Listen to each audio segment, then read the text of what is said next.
هندرس مسألة مهمة جدا جدا هتجيلنا في الامتحان بتاع بكرة. عندنا 20 برتقانة عاوزين نوزعهم على 4 أفراد من أسرة واحدة. نعمل إيه؟ نقسم. إزاي؟ نقسم. برافو عليك. الحاجات اللي انت فيها دي. ايوه نقسم. يعني كل واحد هياخد كام من ال20 برتقانة؟ هل كلهم بياكلوا قد بعض؟ دي مسألة 20 برتقانة على 4، كل واحد هياخد كام؟ اصل مش كل الناس حضرتك بتحب البرتقال، يعني انا مثلا حضرتك باكل موز مثلا، يعني انا في المسألة دي مش هاكل برتقال خالص يعني، وبعدين حضرتك دي يعني نسبة وتناسب، يعني حضرتك بتاع النسبية وفاهم. انا دلوقتي يعني بقيت بتاع برتقال. 5. انت اللي تتكلم. الله، انت خالك انت هو كان هيجيبها.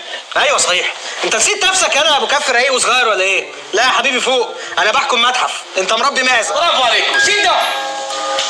احنا النهارده جايين هندرس مسألة مهمة جدا جدا هتجيلنا في الامتحان بتاع بكرة. عندنا 20 برتقانة عاوزين نوزعهم على 4 أفراد من أسرة واحدة. نعمل إيه؟ نقسم. إزاي؟ نقسم. برافو عليك. الحاجات اللي انت فيها دي. ايوه نقسم. يعني كل واحد هياخد كام من ال20 برتقانة؟ هل كلهم بياكلوا قد بعض؟ دي مسألة 20 برتقانة على 4، كل واحد هياخد كام؟ اصل مش كل الناس حضرتك بتحب البرتقال، يعني انا مثلا حضرتك باكل موز مثلا، يعني انا في المسألة دي مش هاكل برتقال خالص يعني، وبعدين حضرتك دي يعني نسبة وتناسب، يعني حضرتك بتاع النسبية وفاهم. انا دلوقتي يعني بقيت بتاع برتقال. 5.